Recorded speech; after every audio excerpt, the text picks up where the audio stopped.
आप देख रहे हैं सत्यहिंदी.com।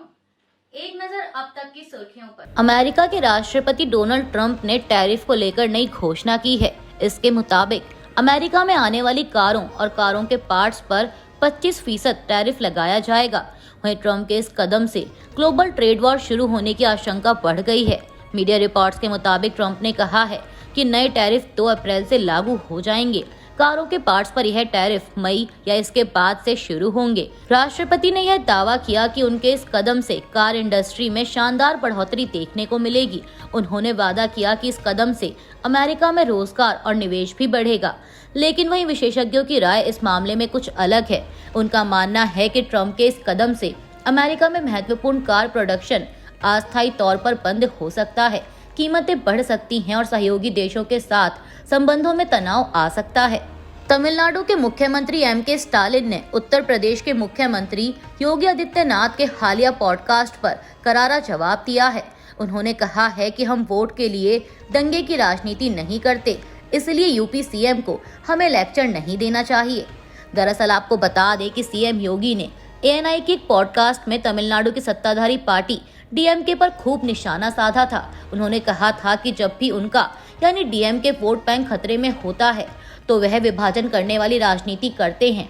उन्होंने यह भी कहा था कि देश की जनता को ऐसी विभाजनकारी राजनीति से सदैव सावधान रहना चाहिए और देश की एकता के लिए दृढ़ रहना चाहिए। योगी की यह टिप्पणी तमिलनाडु में चल रहे राष्ट्रीय शिक्षा नीति के 3 भाषा फॉर्मूले और परिसीमन के विरोध के संदर्भ में थी। वहीं अब तमिलनाडु के मुख्यमंत्री M.K. स्टालिन ने उनकी इस टिप्पणी पर पलटवार करते हुए कहा कि तमिलनाडु की 2 भाषा नीति और निष्पक्ष परिसीमन पर दृढ़ आवाज पूरे देश में गूंज रही है। भाजपा स्पष्ट रूप से घबरा गई है। अब उनके नेताओं के इंटरव्यू देखें। सीएम योगी हमें नफरत पर व्याख्यान देना चाहते हैं। यह एक राजनीतिक ब्लैक कॉमेडी जैसा है। हम किसी भी भाषा का विरोध नहीं करते। हम किसी भी चीज को थोपने और अंध राष्ट्रवाद का विरोध करते हैं। यह वोट के लिए दंगा कराने की राजनीति नहीं है। यह सम्मान और न्याय की लड़ाई है। संभल के सांसद जियाउर रहमान पर्क ने ईद की तैयारियों को लेकर शांति समिति की बैठक के बाद SDM वंदना मिश्रा के नमाज पर दिए गए बयान पर प्रतिक्रिया दी है। उन्होंने कहा कि छत पर नमाज पढ़ने से रोकने का कोई औचित्य नहीं बनता।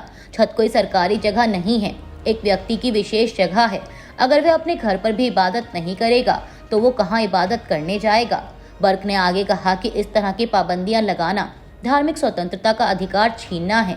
दरअसल आपको बता दें कि पीस कमेटी की बैठक के बाद संभल की SDM वंदना मिश्रा ने कहा था कि लोगों को ईद, नवरात्र और रामनवमी पर शांति रखने को कहा गया है। उन्होंने कहा कि सड़कों पर नमाज की इजाजत नहीं दी जाएगी और न ही लाउड स्पीकर का इस्तेमाल करने दिया जाएगा। छतों पर नमाज पढ़ने की इजाजत मांगी गई है, हम इसे देखेंगे और अगर किसी अनहोनी की आशंका होगी तो इसकी भी इजाजत नहीं दी जाएगी। शिवसेना UBT नेता संजय राउत ने राहुल गांधी के संसद में बोलने की अनुमति नहीं मिलने वाले बयान पर कहा कि राहुल गांधी लोकसभा में विपक्ष के नेता हैं। अगर वह बार बार कह रहे हैं कि उन्हें बोलने नहीं दिया जा रहा तो इसे गंभीरता से लिया जाना चाहिए। चाहे लोकसभा हो या राज्यसभा, शीर्ष कुर्सी पर बैठा नेता सत्ताधारी पार्टी के प्रवक्ता की तरह काम कर रहा होता है। ऐसा नहीं होना चाहिए। राउत ने आगे कहा कि अगर विपक्ष को बोलने नहीं दिया जाता तो यह लोकतंत्र के लिए अच्छा नहीं है। हम राहुल गांधी की बात से सहमत हैं।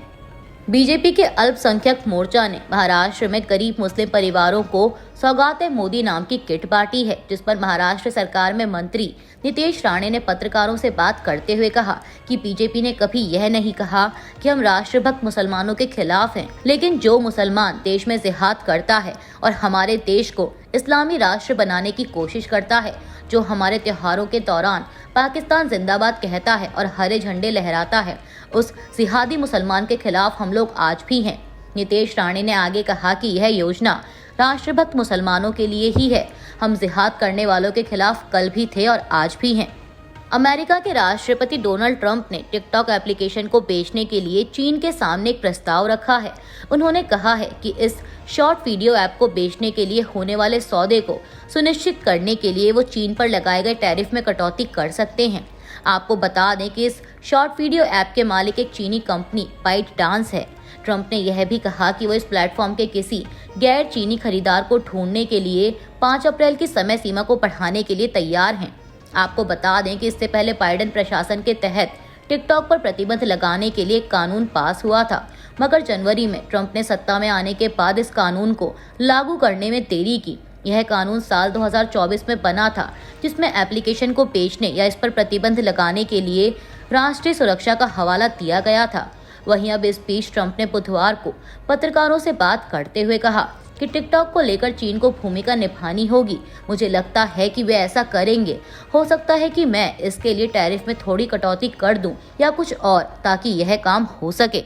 यूक्रेन के राष्ट्रपति व्लादिमीर जेलेंस्की ने कहा है कि उनको उम्मीद है कि अमेरिका अब रूस की मांगों के सामने मजबूती से खड़ा रहेगा।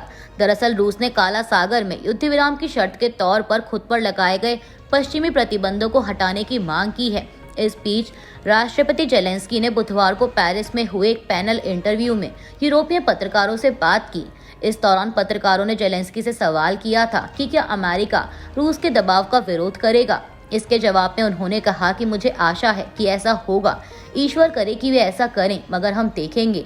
आपको बता दें कि इससे पहले अमेरिका ने मंगलवार को कहा था कि सऊदी अरब में अमेरिकी अधिकारियों के साथ रूस और यूक्रेन के प्रतिनिधि मंडल 3 दिनों तक अलग अलग वार्ता करने के बाद काला सागर में युद्ध विराम को लेकर सहमत हो गए हैं। मगर इसके कुछ ही घंटों बाद रूस की ओर से एक बयान जारी किया गया, जिसमें शर्तों की एक लिस्ट शामिल थी। अमेरिकी उपराष्ट्रपति जेडी वेंस ने अटलांटिक मैगजीन की ओर से जारी की गई नई रिपोर्ट पर अपनी प्रतिक्रिया दी है। उन्होंने कहा कि अटलांटिक मैगजीन के एडिटर जेफ्रे गोल्डबर्ग ने रिपोर्ट को बढ़ा चढ़ाकर पेश किया है। जेडी वेंस ने कहा कि याद है जब गोल्डबर्ग ने CIA प्रमुख जॉन रेडक्लिफ पर एक CIA एजेंट की पहचान उजागर करने का आरोप लगाया था। अब पता चला है कि रेडक्लिफ ने केवल अपने चीफ ऑफ स्टाफ का नाम लिया था। वहीं राष्ट्रपति ट्रंप की कानूनी सलाहकार एलिना हप्पा ने इस मामले में पत्रकारों से बातचीत की। पत्रकारों से बात करते हुए उन्होंने कहा कि इस रिपोर्ट को अनावश्यक तूल दिया जा रहा है। यह सिर्फ एक पत्रकार की सुर्खियों में आने की कोशिश है। हम इस मामले पर पहले ही सफाई दे चुके हैं। जैसा कि आपने देखा, हम कल पूरा दिन इस मामले से जुड़े सवालों के जवाब दे रहे थे। आपको बता दें कि अटलांटिक मैगजीन के एडिटर जेफ्रे गोल्डबर्ग ने शीर्ष अमेरिकी अधिकारियों की चैट ग्रुप लीक पर एक नई रिपोर्ट साझा की है। इस रिपोर्ट में वो जानकारियां हैं जो पहले जारी की गई रिपोर्ट में शामिल नहीं थी।